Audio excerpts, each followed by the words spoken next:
Mr. Speaker, it's my great honor to present to this esteemed House my fifth budget speech and national budget estimates for the 2023-2024 financial year to this, the fifth session of the 11th Parliament of the Kingdom of Eswatini. Let me start with the scripture from 1 Peter 5, verse 10. And the God of all grace, who called you to his eternal glory in Christ, after you have suffered a little while, will himself restore you and make you strong, firm, and steadfast. Mr. Speaker, I'd like to thank His Majesty, the King, for the clear mandate and direction that he gave the nation and his government in his speech from the throne at the opening of his 11th Parliament. His Majesty reminded us that we can achieve great things if we work together in the spirit of dialogue, and each one of us have a role to play in contributing meaningfully to peace in the kingdom. We also take great courage in His Majesty's words of encouragement and hope as he declared the year 2023 as a year of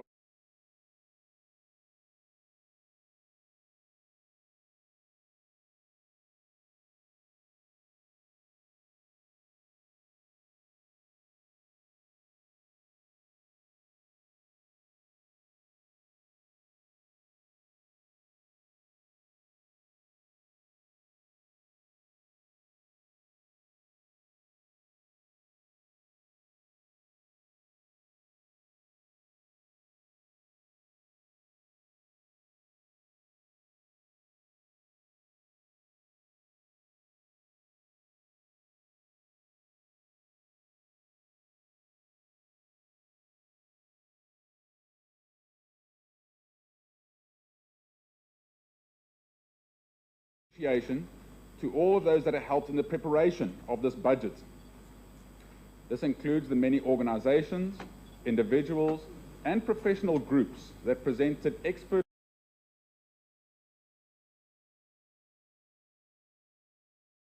Planning and Budget Committee, the individuals and collective contributions from my colleagues and my dedicated team in the Ministry of Finance. I also thank the Honourable Members of Parliament, and in particular, the Sessional Committee and the Finance Portfolio Committee. I present this budget as a representative fiscal response to the current needs of our nation and to best address our most pressing socioeconomic needs and service delivery. Mr. Speaker, I chose the scripture from 1 Peter chapter 5 for a specific reason. As you're aware, we've been working hard over the past few years to get our economy and our country onto a sustainable growth path. Even without the global COVID-19, the unrest, the floods, and the Russia-Ukraine conflict, this seemed to be an impossible task. We have somehow managed to reach our goal, notwithstanding all of these economic and social disruptions. In addition, economic growth has outperformed the region, while we've been reducing the actual budget and the budget deficit. And although we've all worked incredibly hard and made significant steps to where we are today, we need to acknowledge this miracle and say all glory to God, because without His grace and mercy, this would have been impossible. I want to take this opportunity to thank all of those people who work diligently for our nation. Please continue. As a nation, we've experienced unrest and politically motivated acts of violence resulting in the loss of lives and damage to property. Government has responded appropriately and proportionately to these threats and has called on all stakeholders to denounce violence, constructively engage, and work collectively to establish a framework for dialogue.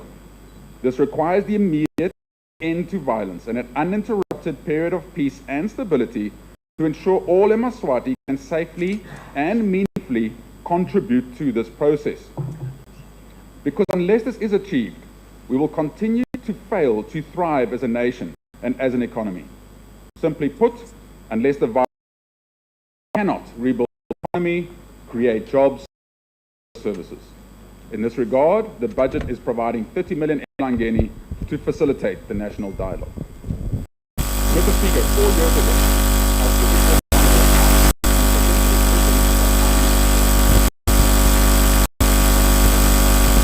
aim to balance the budget, raise revenue, and increased funding for infrastructure and service delivery.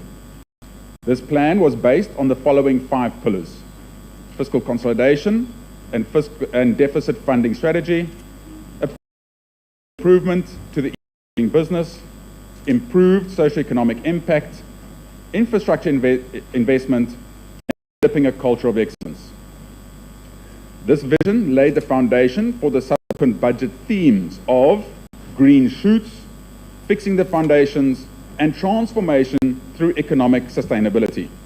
And it's my pleasure, Mr. Speaker, to announce that the theme for this budget is first fruits.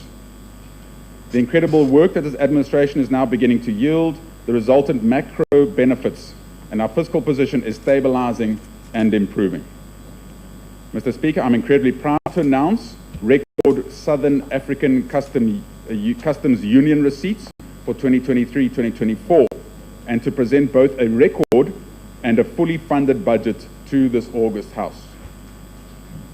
Mr. Speaker, the real achievement is the fact that this budget puts us on a sustainable path. The fiscal deficit is the difference between the revenue that a country earns and its expenditure, which is usually covered by loans. In 2020-2021, our fiscal deficit was 3.6%. It increased to 6.5%. 2022-2023, we reduced it to 4.9%. This has been a very tough task, and I especially thank Parliament for their assistance in this regard. The budget I'm presenting today has a fiscal deficit of 2.2% of GDP. This means, Mr. Speaker, that even though our debt is still slightly increasing, but if our GDP continues to grow with a minimum of 2.2%, then our debt to GDP ratio remains the same. There are a few other factors at play in this calculation, but the way I've explained it is generally the case. All in that our GDP will even more than 2.2% in 2023-2024 and have the effect of reducing our debt to GDP ratio. Despite these achievements, many Yemaswati may not be experiencing these benefits in their daily lives and may not be receiving the social and economic dividends. The budget begins to address this by ensuring that all Yemaswati receive better service delivery. This administration inherits an unsustainable economy fraught with budget deficits, declining revenues, and huge financing gaps, ballooning arrears, generating cash flows. Over the years, we have been lamenting over government's failure to meet obligations, suppliers on time, and remitting all other transfers, especially to schools. Times have been very difficult indeed. The budget I'll be tabling today aims to bring a more positive and promising year ahead for us, a good base for the years to come. Through the adoption of a more expansionary fiscal policy, this budget seems to make additional provisions for the most critical and mandatory line items and programs to ensure that operations are not compromised, whilst providing for new and non-discretionary items such as salary adjustments, elections, and exit packages for politicians. Care has been given to make prices, in particular that of food and fuel, following supply chain disruptions. In response, central banks around the globe rapidly increased policy rates, thus dampening investment spending. In light of these developments, the World Bank estimates output to have increased by 2.9% in 2022, compared to a growth of 5.9% in 2021. In 2023, global growth is projected to moderate at 1.7% on account of anticipated muted economic activity, mostly for advanced economies as well as key emerging markets due to political spillover effects from the ongoing geopolitical tensions, tightening global financial conditions, and the continued COVID-induced impact on major economies like China. Economic activity in sub-Saharan Africa is estimated to have increased at a slower rate of 3.4% in 2022 compared to 4.3% in 2021, and will marginally rise to 3.6% in 2023. The slower growth forecasted in 2023 is mainly due to the continued stronger inflationary pressures as well as the increasing food security threats in the region. Economic growth in the Republic of South Africa, Eswatini's main trading partner, is envisaged to increase at a slower rate of 1.1% in 2023 on the back of slowing domestic demand, considering the inflationary challenges coupled with the weighing in of the persistent domestic structural issues, and in particular the electricity crisis. The domestic economy proved to be one of the most resilient economies, weathering several external and domestic-induced shocks. While on the road to recovery, the domestic economy further dealt with climate change-induced economic disturbances, which resulted in a significant loss in agricultural output due to heavy flooding in certain areas of the country. The events combined amounted to an estimated output loss equivalent to 6.2 billion emalangeni in 2021-2022. Nonetheless, economic activity strongly rebounded in 2021, recording a robust growth of 7.9% from a contraction of 1.6% in 2020 as a result of the reopening of the economy. If one combines these 2 years, Mr. Speaker, that are referred to as the COVID years, our economic growth outperformed all other countries in sub-Saharan Africa. In 2022, like most economies, the domestic economy grappled with rising inflation, tightening monetary policy, and a re-emergence of supply disruptions, all resulting from the escalation of the global geopolitical tensions, in particular that of Russia and Ukraine, which are amongst the largest producers of commodities such as energy, wheat, and fertilizer supplies globally. The elevated inflationary pressures were transmitted into the domestic economy through hikes in the prices of food, fertilizer, and fuel. This situation resulted in dampening household spending owing to strained real wages and eroded customers' purchasing power, weighing heavily on the performance of demand-driven sectors such as wholesale and retail.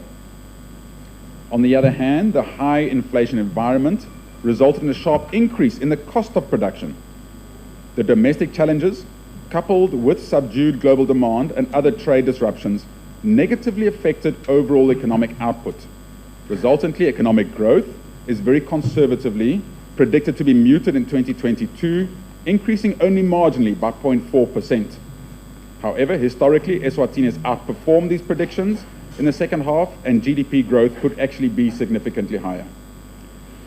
The medium-term prospects are currently tilted towards the positive trajectory, strongly backed by an anticipated improved fiscal path, boosting domestic consumption, and increased investments in infrastructure development, agriculture, manufacturing, as well as mining. These positive developments are expected to lift domestic economic growth to levels above the long-term average growth of 2.2%, with growth in 2023 forecasted at 4.5%. Headline consumer prices increased to average 4.7% in the 11 months of 2022 from 3.7% in the same period the previous year. The index for food and non-alcoholic beverages rose to average 7.9% in the 11 months to November 2022, compared to 4.9% in the same period in the previous year. These increases were on the back of supply disruptions in relation to the Russia-Ukraine conflict, coupled with a cumulative 26.7% hike in the price of bread effected between April and July 2022.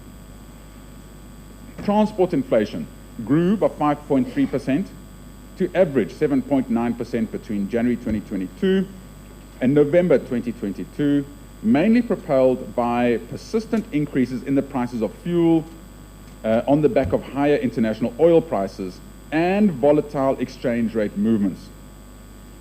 These increases were counteracted by slower growth in the price index for housing and utilities. The index for housing and utilities averaged a lower 3% in the 11 months to November 2022, with an average of 4.4% in the same period the previous year. This was largely attributed to slower increases in the price for actual rentals for housing. Overall, our inflation numbers would have looked a lot worse had it not been for the Strategic Oil Reserve Fund that government had in place, and how the energy regulator maintained electricity price increases below inflation during this period. Mr. Speaker, Eswatini recorded a trade surplus amounting to 929.1 million emalangeni in 2022, as exports grew by 8.4% to 33.1 billion emalangeni, whilst imports increased by 12.4% to 32.2 billion emalangeni. Eswatini largely trades with South Africa, as the country's exports to South Africa accounted for 71% of total exports, while imports from the same market constituted 81% of total imports during 2022. Latest trade data for January 2023 shows that Eswatini started the year on a positive footing, recording a merchandise trade surplus of 171.5 million emalangeni. The surplus recorded in January indicates significant improvement when compared to the surplus of 18.8 million emalangeni that was recorded a year earlier in January 2022. This indicates that our private sector remains competitive in the international trading space. The Central Bank of Eswatini pursued a restrictive monetary policy stance in 2022, increasing the discount rate by a cumulative 275 basis points. Whilst on a tightening cycle, the Central Bank of Eswatini remains cognizant of the need to strike a balance between anchoring inflation, curbing capital flight, and supporting domestic economic recovery. The short to medium term monetary policy outlook remains uncertain, with an upward bias threatened by persistent inflationary pressures at global level, with inflation remaining way above targets in advanced emerging markets and developing economies. The Central Bank of Eswatini is therefore likely to continue pursuing a relatively restrictive stance in line with regional and global monetary policy conditions. Broad money supply, what we refer to as M2 growth, decelerated from positive territory in 2021 to negative territory in 2022. Notably, M2 growth averaged a negative 1% between April and October 2022, compared to a positive average of 5.7% the previous year. The fall in M2 was recorded in both quasi-money, which represents deposits held for investment purposes, as well as narrow money, which represents deposits held for transactional purposes.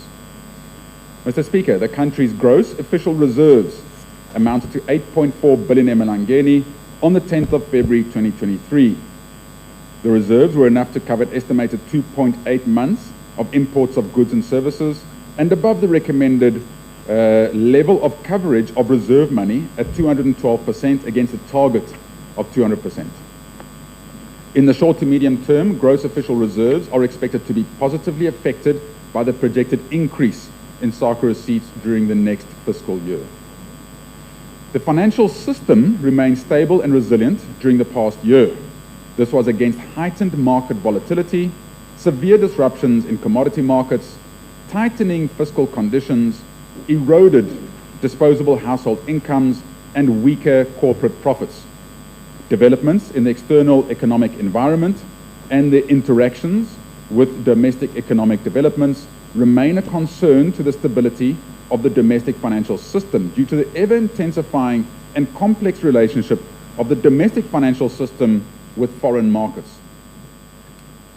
The household sector remains vulnerable to economic shocks. The sector's vulnerability intensified over the past 2 years due to the impacts of the COVID-19 pandemic, the impact of social unrest, and the geopolitical tensions. The vulnerability of the household sector has continued to increase susceptibility to the financial system to shocks. Household indebtedness increased from 68.9% in 2020 to 70.5% in 2021. The household debt-to-service ratio has worsened over the year, reflecting households' weakened ability to meet debt repayments. The sector remains under pressure due to eroded disposable income on the back of rising inflation and rising debt servicing costs. It's anticipated that risks from the household sector will remain elevated in the coming year as economies worldwide continue to adjust to operating in this unprecedented economic environment. Given the increase in SACA receipts, the outlook in the domestic financial sector is very secure. Mr. Speaker, the domestic banking system remained sound and stable in 2022, despite the challenging operating environment triggered by rising interest rates, increasing food and fuel prices. Banks complied with the minimum statutory requirements and maintained acceptable buffers to withstand anticipated shocks. The sector experienced reasonable growth in its total assets, loans, and deposits. There was also an improvement in the sector's earnings and profitability. However, asset quality deteriorated as customers struggle with increasing interest rates, coupled with the withdrawal of COVID-19 relief measures by the Central Bank of Eswatini. Looking forward, the banking sector is expected to face rising non-performing loans as interest rates continue rising to counter inflation. This will likely increase write-offs for bad debts and negatively affect capital levels. However, banks are most likely to absorb these losses given their capital buffers. The central bank will continue paying close attention whilst being proactive to ensure that banks remain resilient to anticipated shocks.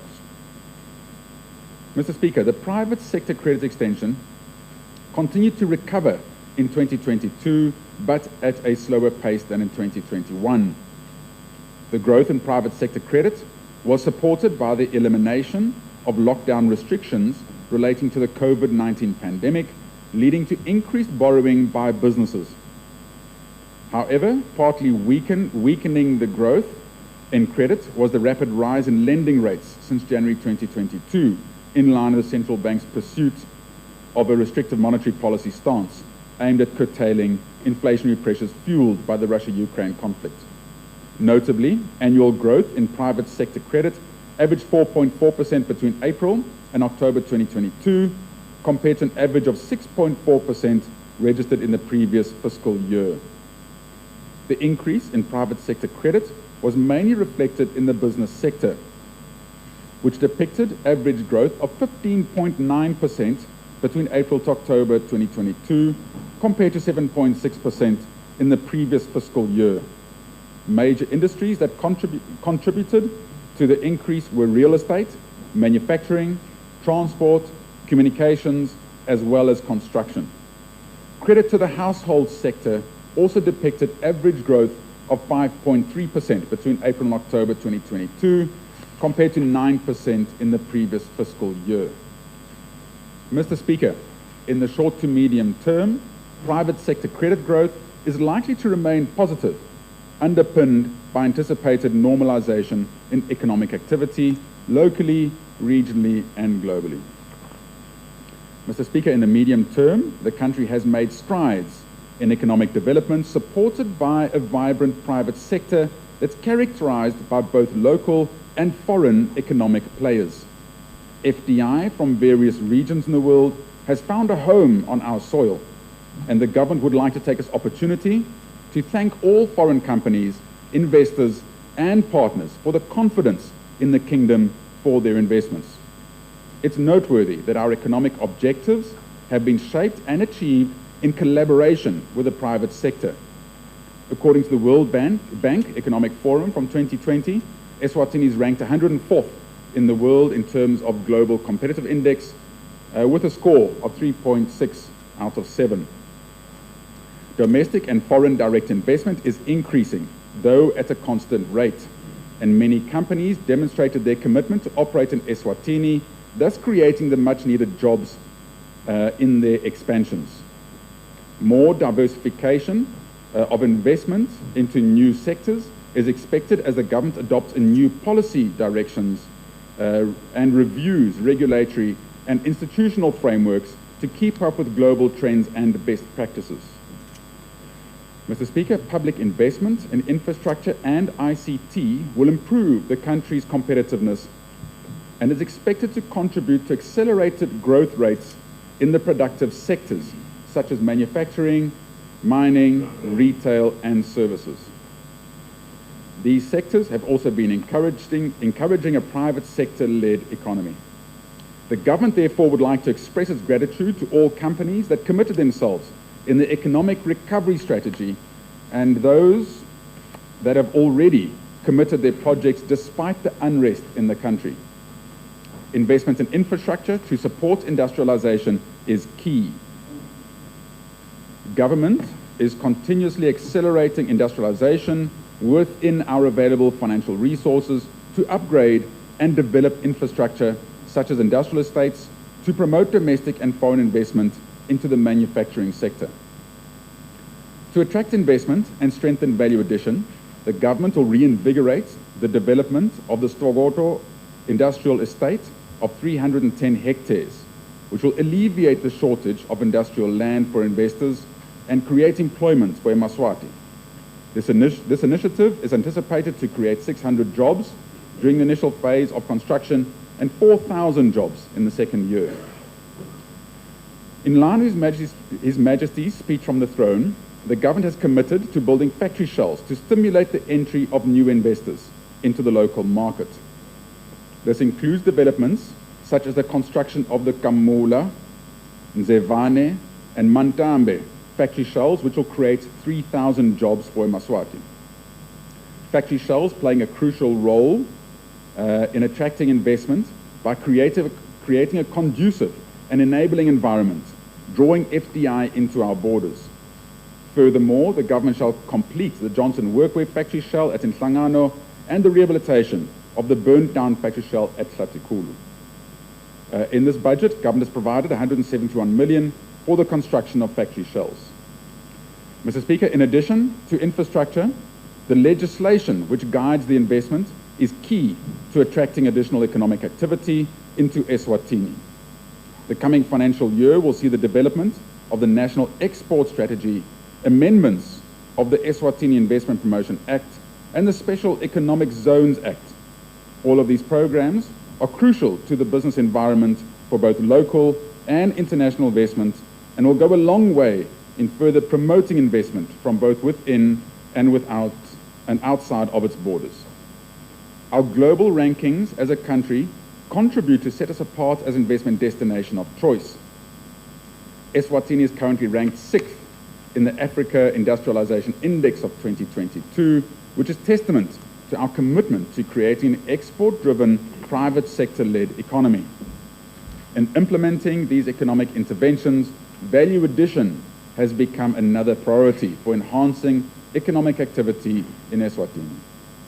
Mr. Speaker, the government has ensured that there's an increased and stable market access for the business community that will contribute to sustainable development and economic growth for the benefit of all Yemaswati.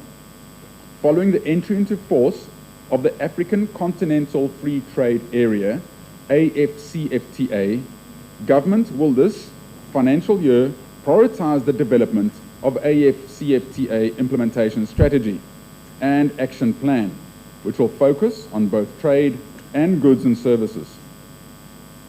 The objective of the AFCFTA national strategy for Eswatini is to complement a broader development framework in relation to the country's trade policy environment and assist in the implementation of the AFCFTA agreement. It will also facilitate the identification of key value chains, value addition and trade opportunities, constraints, measures, and capabilities required for Eswatini to take full advantage of the national, regional, and multilateral markets within this context. Mr. Speaker, government has taken the initiative to increase the leverage on the MSME guaranteeing capacity from 3 times to 5 times the portfolio value. The expected output of this initiative is to see more enterprises benefiting from the scheme, hence a boost to economic growth, as MSMEs remain the key drivers of economic growth. Government will continue with the mentorship and incubation of MSMEs to promote entrepreneurship and business development skills. In the current financial year, 123 businesses were incubated at the SEDCO estates that have created employment of 513 people. The private sector is also supporting initiatives which empower MSMEs through partnerships with SEDCO. MTN Eswatini, through the MTN Foundation, has been providing sponsorship to the MTN SEDCO radio program, which aims at empowering MSMEs. Development partners are contributing to improve the livelihoods of entrepreneurs in the Kingdom of Eswatini through the signing of a Memorandum of Understanding between the International Trade Center, referred to as ITC, and SEDCO for a grant of $500,000 emalangeni. This grant agreement aims to establish a framework of cooperation between ITC and SEDCO to support the capacity development and sector support by business support organizations under the project Eswatini, Promoting Growth through Competitive Alliances. Mr. Speaker, in the financial year 2023-2024, the country looks forward to the return of the Entrepreneur of the Year Awards. The Entrepreneur of the Year Awards competition is part of our national pride, which is aimed at recognizing and rewarding business excellence with the endeavor to cultivate an entrepreneurial spirit amongst Yemaswati. Mr. Speaker, the Ministry of Health continues to make notable strides against the fight against HIV and AIDS. According to the Eswatini HIV Incidence Measurement Survey, what we refer to as SHIMS-3, in 2021, the Ministry of Health reduced the HIV incidence, in other words, new HIV cases, from 1.4% in 2016-17 to 0.62%, and made significant progress towards the UNAIDS 95-95-95 targets set for 2025. SHIMS-3 reveals that in Eswatini, 94% of adults 15 years and older living with HIV are aware of their status. 97% of those aware of their status are on antiretroviral therapy, what referred to ART, and 96% of those on ART have achieved viral suppression. Government is planning to enroll even more HIV-positive patients onto ART by at least 1,974 patients by March 2024. This means that targeted HIV-positive people on ART will be increased from 204,483 in September 2022 to 206,457 in March 2024. The targeted HIV pregnant women on ART will be increased to 98% by March 2024, whilst TB success rate will be increased from 84% in September 2022 to 90% in March 2024. Since March 2020, the Ministry experienced a total of 74,053 confirmed COVID-19 cases, with 72,603 recoveries, translating to a 98% recovery rate. 1,422 deaths were reported from the 14th of March 2020 to the 7th of January 2023. Citizens are encouraged to continue being vigilant by following the guidance given by the health sector, since the fight against COVID-19 is not yet won. In addition, the health sector has established a public health surveillance system to monitor several health or public health threats such as Ebola, malaria, and maternal mortality. The burden to non-communicable diseases, what referred to as NCDs, is increasing and requires that every citizen follow a healthy lifestyle. The Ministry continues to see the dominance of NCDs in the number of cases that the health sector transfers to hospitals within the country and to South Africa and Mozambique through the Palala Fund. The decentralization of NCD services has seen an increase to 212 of the targeted 229 primary health facilities, which is meant to diagnose, treat, or manage it early to reduce the burden so that there'll be fewer complicated and costly cases to treat. These commitments reaffirm the position adopted by government a few years ago that the health sector is a priority. Government has allocated 2.76 billion emalangeni to the Ministry of Health. Mr. Speaker, despite these strides, government still is still facing challenges to supply medicines effectively and efficiently to Yemaswati. Today I'm tabling a report shedding light on the problems that we are facing in the Ministry of Health on the supplies of medicines to Yemaswati.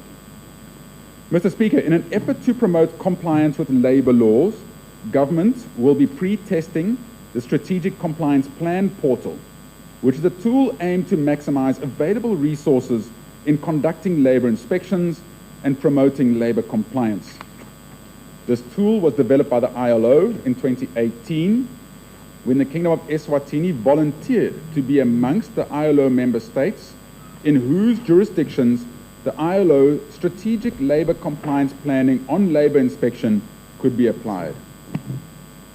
Mr. Speaker, following the recommendations of National Skills Audit Report of 2022, the Ministry of Labour will be reviewing the National Human Resource Development Policy, which will serve as a guide to provide opportunities to all Yemaswati in terms of human resource development in the country.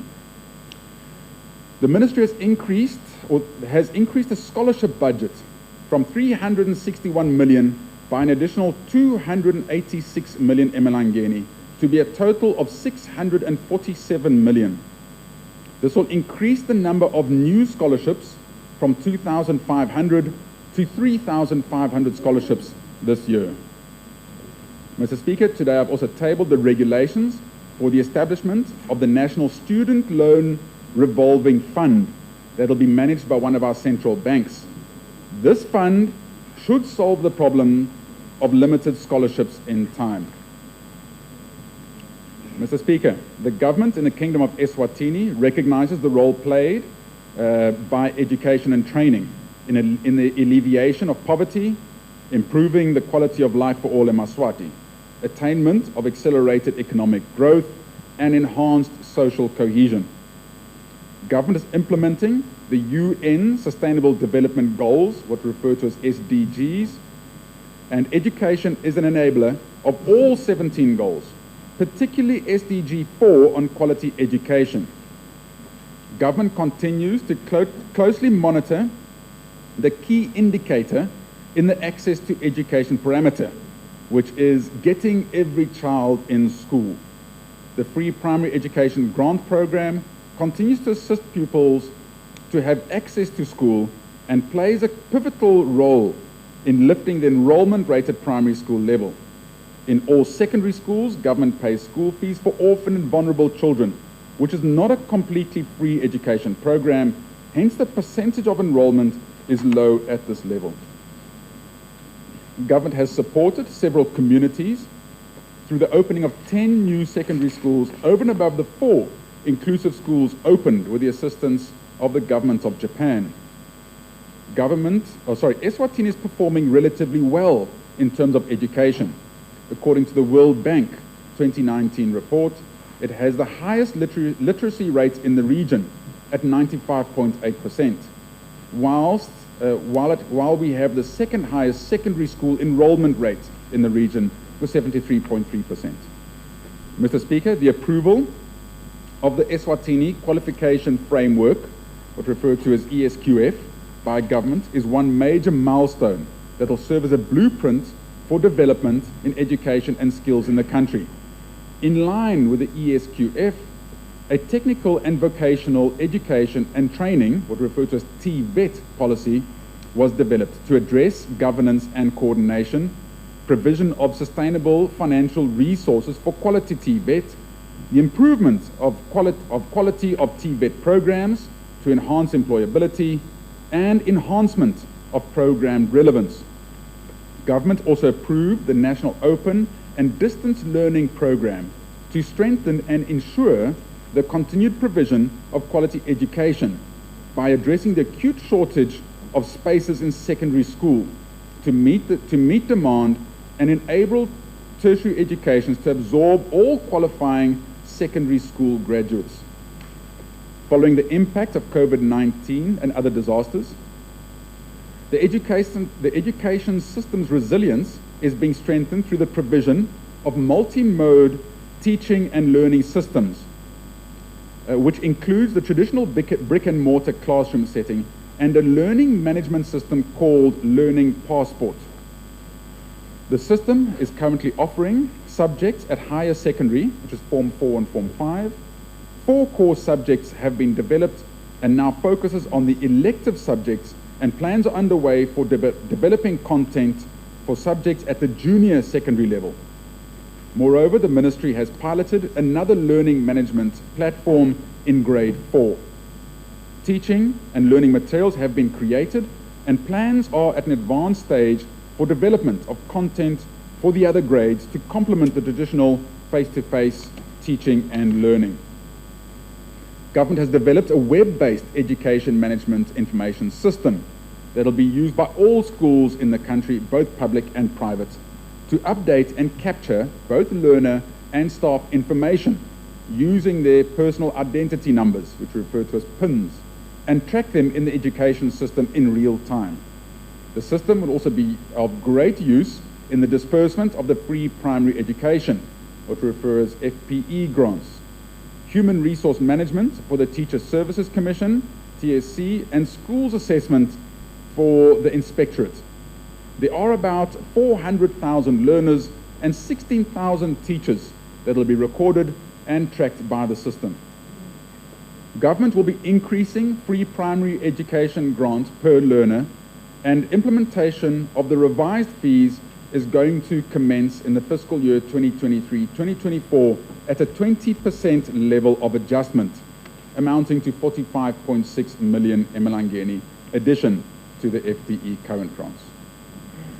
Mr. Speaker, Government is piloting a 4-year secondary school program of institutionalizing as built up to the A/AS levels as a school leaving certificate. This will enable learners to access tertiary education regionally and internationally without having to go through bridging courses. A total of 32 schools have started implementing the 4-year certificate in 2022. In the academic year 2023, the Ministry of Education will be conducting checkpoint assessments for the pilot schools. This entails developing a series of diagnostic tests to check learning progress of learners and inform teachers about the learning needs of learners. The Ministry of Education continues to roll out grade 0 in our public primary schools. To this end, the Ministry has rolled out 80 more grade 0 classes, 20 per region. This initiative will also assist in the reduction of inefficiencies in the education sector, since studies have shown that the large repetition rates at early grade levels is a consequence of learners who are not adequately prepared for school. Progress has also been made with the staggering implementation of the competency-based education. The program is now at grade 5. This is a curriculum reform wherein the country is moving away from objective-based education to competency-based. This will ensure that learners have access to a learner-centered and inclusive curriculum. Mr. Speaker, since 2015, Eswatini Higher Education Council conducted institutional and program assessments for over 40 higher education institutions. As a result, there are about 45 registered higher education institutions in Eswatini, and in 2023-2024 financial year, deliberate focus will be on assessment for accreditation of government-funded institutions. Government is allocating 3.96 billion emalangeni to the Ministry of Education and Training. This represents a 430 million increase over 2022. The education sector, including scholarships of 647 million, represents 19% of the total budget. This is in line, or over and above the line, of government's commitment of 15% of the national budget spent on education. Government has recorded a steady annual increment of beneficiaries for elderly grants, people with disabilities, and OVCs. To enhance safety during the pandemic, partnerships with mobile money operators were able to switch to mobile money transfers for a majority of beneficiaries. For 2023-2024, an additional provision of 72.9 million emalangeni has been made to cover approximately 15,000 new people in these vulnerable groups, in addition to existing beneficiaries. in partnership with several organizations, a kinship care and foster care program, child protection information management system, toll-free line and child-headed household programs have been established. Kinship care and foster care programs cater for children that are abandoned by their parents, while the child protection information management system automates the management and recording of abuse cases in the country. The Disaster Risk Management, Mitigation and Response Initiative continues to implement a child-headed household program, which provides 360 households with farming inputs to build resilience and self-sustenance amongst the children-led homes. NDMA and Bapali Red Cross, Eswatini, and other major stakeholders managed to provide food assistance for 28,741 households, which translates to 143,705 people out of the 258,800 food insecure people in 2022. Government has allocated an amount of 850 million emalangeni to the Deputy Prime Minister's office in order to continue providing these essential social services. Mr. Speaker, the agriculture sector has demonstrated resilience in the wake of the production disruptions faced in the past year, attaining a growth of 1.6% of GDP in 2022. The sector is expected to maintain this growth rate in 2023, and government will continue to invest in the agriculture sector to ensure food security at household and national level, as well as promote commercial agriculture production. The establishment of the Agriculture Development Fund is also at final stages. The fund will mobilize resources that will enhance access to agriculture credit by private sector players in the sector and individual farmers. It will also fund the setting up of basic and prerequisite infrastructure that will attract more investment to the sector and increase production. Government has allocated an amount of 1.63 billion emalangeni to the Ministry of Agriculture. Amongst other things, the allocated funds will be utilized in the construction of secondary distribution canals and LUCIP Phase 2 infield irrigation development, where the target is to irrigate an area covering 5,200 hectares in the Lowveld. The LUCIP Phase 2 project should start contributing significantly to the economy this year as the planting of crops accelerates. This budget also provides for the start of the construction of the Mkondo Ngwavuma water augmentation project. Government has increased the budget to the Ministry of Agriculture by more than 274 million emalangeni. Mr. Speaker, government through the Department of Water Affairs and WASH partners continue to provide potable water through the reticulation of water schemes and hand pumps. To date, the population that has access to improved potable water supply is estimated at 75%. 17 major rural water schemes that benefit a total of 42,047 people and provided water supply to 10 urban/peri-urban areas in the current financial year. Furthermore, the government managed to drill over 200 groundwater boreholes that benefited about 5,000 homesteads and rehabilitated 81 hand pumps that benefited 25,658 people. The country managed to host the secretariat of the Inkomati and Maputo Water Corps, Mozambique and South Africa. Government will continue with the construction of 2 major water supply projects that benefit 5 Tinkundla in the Manzini region and 3 Tinkundla in the Shiselweni region. These projects will benefit a total population of 100. Furthermore, next financial year, the government will undertake the environmental and social impact assessment for raising the Hawane Dam wall. The construction of the Lomahasha, Namahasha cross-border water supply project is expected to commence in the financial year 2023-2024. Mr. Speaker, government, through the Eswatini Energy Regulatory Authority, has approved the implementation of 75 megawatts of solar PV, 13.6 megawatts of Lower Makutuza hydro power plant, 33 megawatts Maguga expansion and lower Maguga hydropower plants. 80 megawatts of biomass power generation capacity, in addition to the already approved 40 megawatts, has been successfully and confirmed viable for an additional generation. The country is also assessing the market for the development of wind generation capacity. All these projects are expected to add to the installed capacity and will contribute to the achievement of national security and supply, and the target of at least 50% of renewable energy in the country's electricity mix. While the country is strengthening its local generation, significant progress has been made with electricity access through the Rural Electrification Program, which considers both on-grid and off-grid solutions based on specific location of beneficiaries. Government has further developed a model for the installation of distribution-ready boards to assist underprivileged Yemaswati that are unable to wire their houses.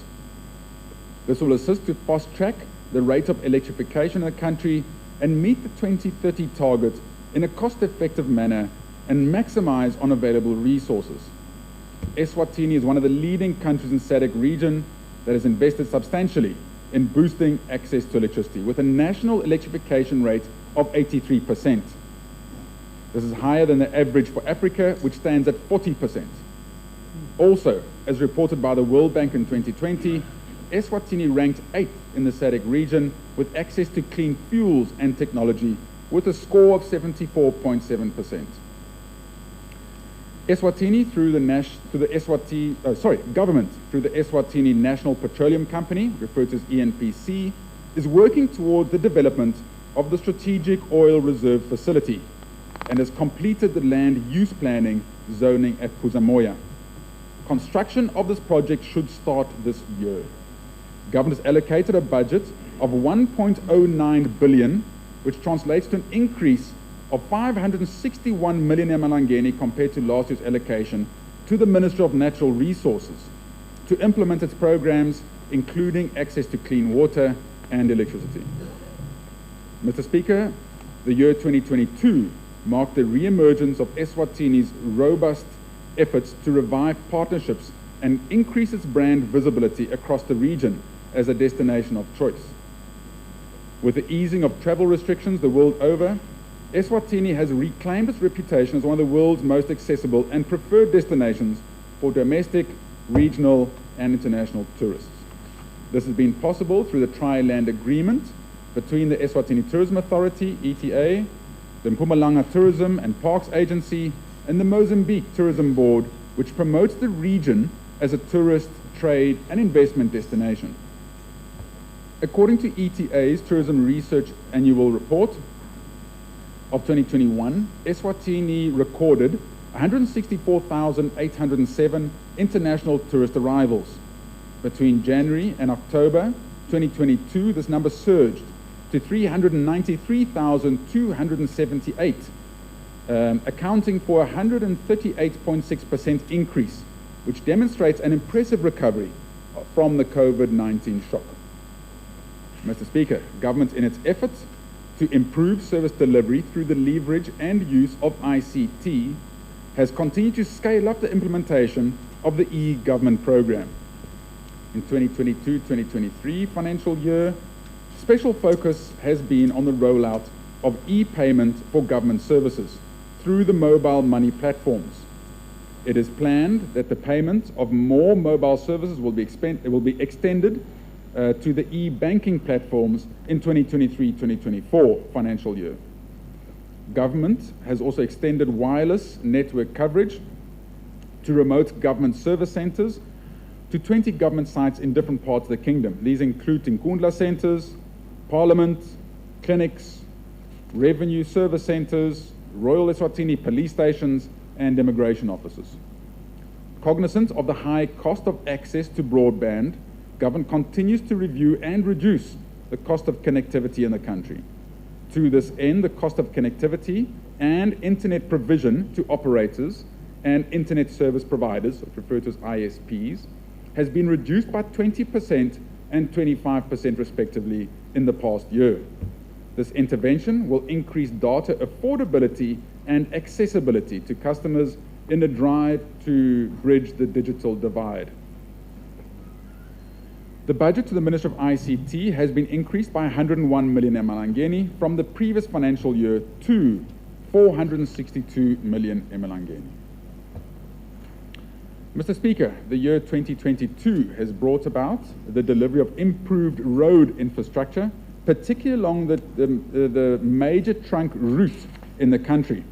The freeway from Ngwenya border through the capital city, down to the industrial town and the hub of the country, all the way to Yemaswati 3 International Airport. The massive investment in this infrastructure will improve the country's road travel experiences for many years to come. Notwithstanding this great milestone, there remains two major challenges in this space, and these are a comprehensive maintenance program and the improvement of feeder roads. The Eswatini roads in particular have rendered some of the places as neglected due to non-improvement. Significant investment is required to make these improvements and for the country to derive share growth. 514 million emalangeni has been budgeted for road rehabilitation, maintenance and feeder road upgrades. This is significantly more than has ever been spent on road maintenance and rehabilitation.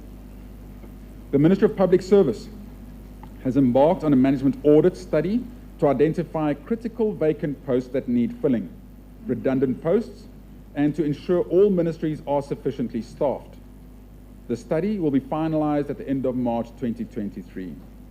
Since 2018, government has implemented a hiring freeze, which resulted in less than 1% increase per annum of the wage bill.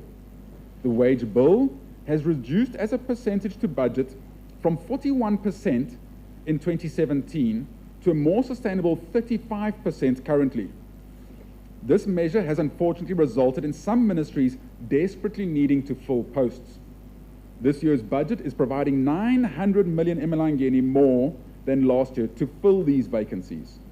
This is an 11% increase, but due to the fact, which means, Honourable Speaker, the increase in the wage bill is 11%, but due to the fact that the budget is 14% higher than last year's budget, the percentage to wage bill, the wage bill to the budget continues to decrease. We have budgeted 3% for cost of living adjustment, but fully understand that the salary review should take place and could affect this percentage. I could not help but notice, Honourable Speaker, that every time His Majesty, in his opening of budget speech from the throne, that there was a louder than normal bayete being shouted by all of those present, indicating every time His Majesty spoke about youth, showing that youth is very close to the hearts of the leadership in the country. The budget for the Ministry of Sports, Culture and Youth Affairs has increased from 69 million emalangeni to 85 million emalangeni. The amount of budget allocated to this ministry is purely for auxiliary activities relating to sports and youth, and is no way reflective of the government's full commitment to empower the youth. If one considers this budget holistically, the 900 million emalangeni increase for the wage bill is mainly for youth. The 286 million increase in scholarships is 100% for the youth. The 430 million increase in the education budget is 100% for the youth. And I can keep on going, Honourable Speaker. These numbers are the true reflection of how this budget is focused on youth empowerment. Mr. Speaker, government has a mandate to coordinate development activities and programs by development agencies, government departments, and non-government organizations at regional, Tinkundla, and chiefdom level. The Community Development Unit provided capacity through Women in Development Training Centres and community outreach, where 78 trainees participated in the 9-month training program across 5 Tinkundla centres in the 2022-2023 financial year. The Regional Development Fund, RDF, continues to be the main funding mechanism for the implementation of regional and Tinkundla development mandates. Thus, a provision of 177 million has been made in 2023-2024. Furthermore, an allocation of 183 million has been provided to cater for the micro projects community development program, which is an increase of 30 million, Mr. Speaker. 30 million. Government continues operationalizing Tinkundla service centers across the country and has launched some of the services at Lukongolweni, Simunya, Mhlambanyati, and Lobamba during 2022-2023. The services in the service centers include civil registration, vital statistics, immigration, master, social welfare, life, and road transportation permits. Government has provided 15 million emalangeni for the construction of new Tinkundla centers. Mr. Speaker, Eswatini has always been renowned for peace and how security forces were not sufficiently equipped to adequately respond to the coordinated and widespread looting, rioting, arson, and His Majesty has again reminded us that we can only succeed as a nation if our development aspirations are firmly grounded in peace, and that no one in a country where government structures are continually burnt, homes are destroyed, and people's lives are lost. Law and order is a foundational requirement for any healthy society and nation. Whatever else we do to build a nation is done on a poor foundation and remains unsustainable. I urge all Yemaswati to fully support our security, to understand and appreciate the critical role in enforcing law and order to re-establish peace and stability in our country. We call all Yemaswati to assist in fighting crime, terrorism, and gender-based violence. For this reason, we've allocated a budget of 1.17 billion emalangeni to the police service. The for Eswatini Defence Force will continue with its peacekeeping mandate and manning our security across all borders. The correctional will focus on rehabilitation of offenders and integrating them back into society for improved public safety and stability. Mr. Speaker, many people seem to misunderstand government's role, believe in conspiracy theories that government exists outside of its mandate of the people, somehow designed to harm and exploit. Let me assure you today that our government has the improve the well-being of every made up of all of us. And when every country in the world bans corrupt individuals within their government, and Eswatini is no. Ephesians 5:11 says, "And have no fellowship with the unfruitful works of darkness, expose them." And 9:4 says, "By the king gives a country stability, but those who are greedy for bribes tear it down." In line with His Majesty's pronouncement, I appeal to all Yemaswati to unite with government to fight corruption. I call on every Liswati who is a victim or encounters corruption to bring it to the light through whatever means possible. The establishment of the Asset Recovery Unit has resulted in a process that recovers the proceeds of any form of criminal activity and gives it back to individuals, companies, public entities, or the government at large who are victims of this loss. However, achieving justice in this way requires investment, law, and policy reforms by the national government. Under the current financial year, the unit has auctioned motor vehicles and received an amount of 1.5 million emalangeni. The country's plan is to conduct auctions at least quarterly to fulfill the goal of restitution.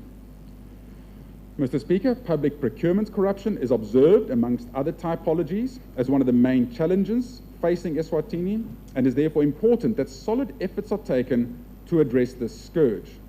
These acts of corruption, money laundering, and terrorism financing are also perpetrated through the use of modern digital technologies. Mr. Speaker, the independence of the judiciary remains at the heart of the dispensation of justice. I would like to express my gratitude to all the government structures for their continued support in ensuring the judiciary not only attains its mandate, but also maintains independence. Government established the Commercial Court during the 2022-2023 financial year and is now fully operational. 3 judges have been appointed to work towards reducing the heavy burden and long-standing backlogs of commercial court cases at the High Court, who imports from 9.6% in the revenue sharing framework for 2022-2023 to 10.8% in 2023-2024. The volatility of SARC receipts has caused our economy to remain on an unsustainable path for a long time. For that reason, I've tabled the regulations for the SARCU Stabilization Fund today. In this budget, we are proposing to put 1.5 billion emalangeni into the Stabilization Fund to cater for any reduced SARCU receipts in the future. As this year's budget is driven by sustainability, this fund should ensure that we remain on a sustainable path in the long term. Mr. Speaker, public enterprises play a very important role in the economic growth of a country. As such, government will continue to provide oversight and control of these entities to ensure that they remain effective and efficient. As part of the Fiscal Adjustment Plan, through the Economic Policy Analysis and Research Centre, which we refer to as SEPAC, government embarked on a study to streamline and consolidate public enterprises, and the implementation plan to this effect was approved by Cabinet. This process has started and is underway.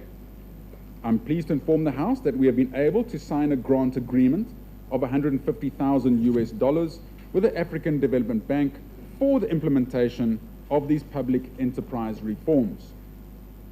We continue to request the support of this House as well as the relevant stakeholders in the implementation of the plan, which seeks to increase government efficiency and reduce unnecessary cost.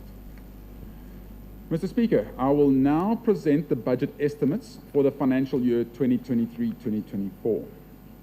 Mr. Speaker, government revenue, including grants, for 2023-2024 fiscal year is projected to reach 24.64 billion, which is 30% of GDP, an increase of about 5 percentage points on the 2022-2023 budget.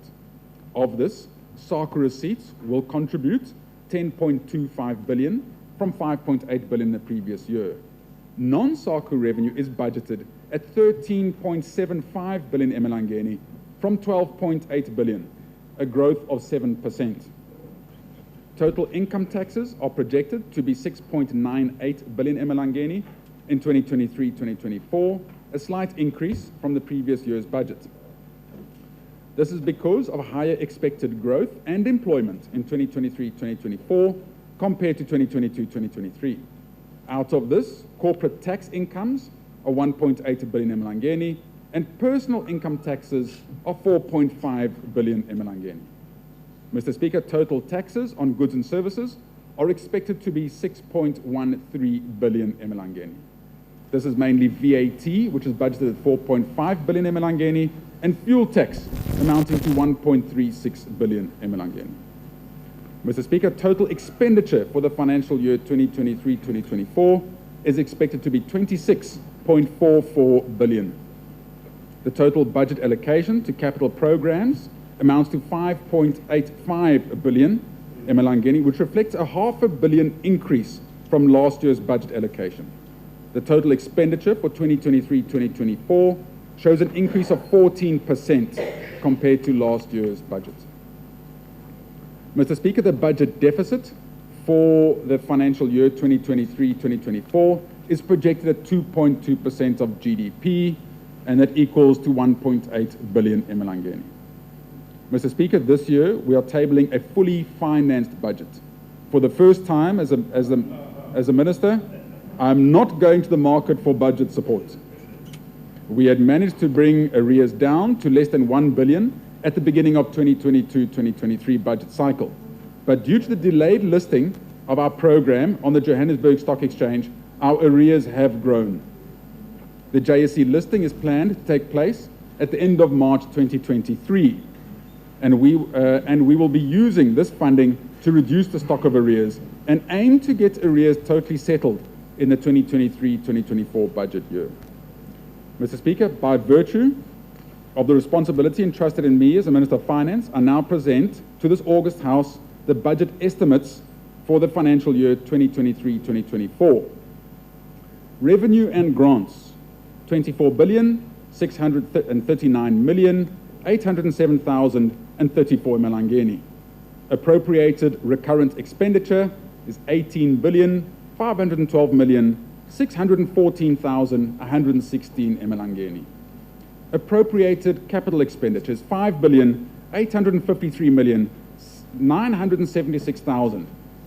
Total expenditure is 26,438,581,866 emalangeni, and the fiscal deficit is 1,798,774,832 emalangeni. In conclusion, I would like to thank the members of this honourable House for your support and integrity in getting our economy back on track. I trust that your constituencies notice and appreciate your outstanding efforts. I fully understand that the financial pressure on household expenditure continues to increase, but the effects of our national budget growing by 14% should start easing the pressure at household level. Mr. Speaker, I'd like to take this opportunity to recognize contributions from our friends in the international community who have assisted us in many ways, with special thanks to mention the USA, especially for the assistance towards our fight against HIV and AIDS. Our special thanks to the Republic of China on Taiwan, who support numerous community projects, especially in agriculture and water distribution. I also thank the EU and its member states for the support in agriculture and youth programs. I thank the UN family, especially in the drive towards job creation for the youth. I also thank India, especially for their training and education programs. We so appreciate the assistance from Japan and the support from South Korea. I also want to thank Morocco and Serbia for their continued support in our scholarship programs. I thank the World Bank, the IMF, and the African Development Bank for supporting us with concessional budget support loans during our time of need.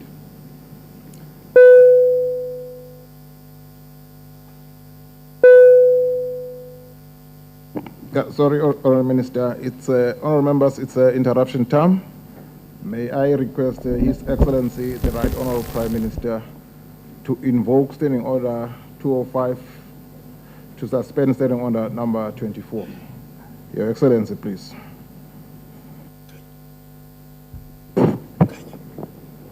Asibonge, Mr. Speaker. Mr. Speaker, ngicela ukuthi simise kwesikhashana Standing Order 205 kuze ukuthi sisebenzise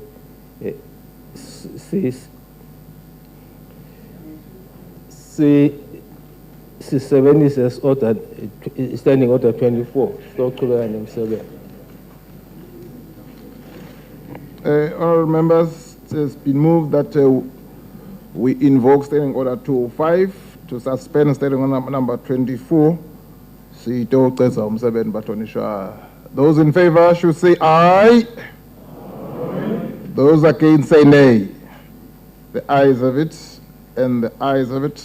Honourable Minister of Finance, you may proceed. Thank you, Honourable Speaker. Thank you to the House that I may proceed. My last paragraph. Mr. Speaker, I take this opportunity to extend my heartfelt gratitude to their Majesties for the confidence and trust they've placed in me as the custodian of this key portfolio in government. In particular, I'd like to thank His Majesty the King for being the unifying force in our nation and giving us clear leadership and guidance. 2023, the year of turnaround. I thank you all. Yeah. Thank you, Honourable Minister. Honourable Members, that was the budget speech for 2023. So what does that mean? It means, Batonisha, the ball is now in your court. So you have to play it.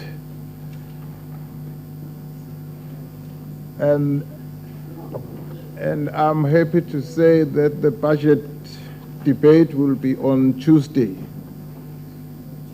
Yeah, next Tuesday at 10 o'clock. So we've come to the end of today's business. May I once again request His Excellency, the Right Honorable Prime Minister, to adjourn the House until Tuesday, the 28th of February at 10 a.m. Your Excellency, please.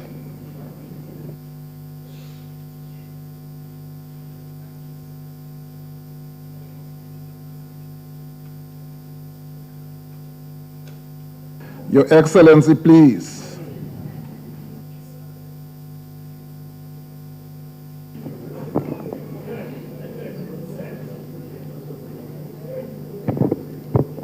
Mr. Speaker,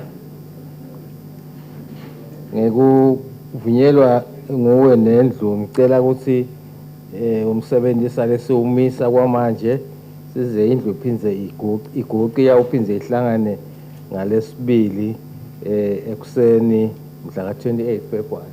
Ngiyashukumisa Mr. Speaker. Bahlonishwa, sekuphakanyisiwe ukuthi indlu ayiguqe for today, ibuye ihlale ngalesibili ekuseni nga-10 o'clock mhla ka-28 February. Nabo labavumako abathi hayi, labaphikisako abathi nay. The ayes have it, bahlonishwa, and the ayes have it. All members, the House is adjourned.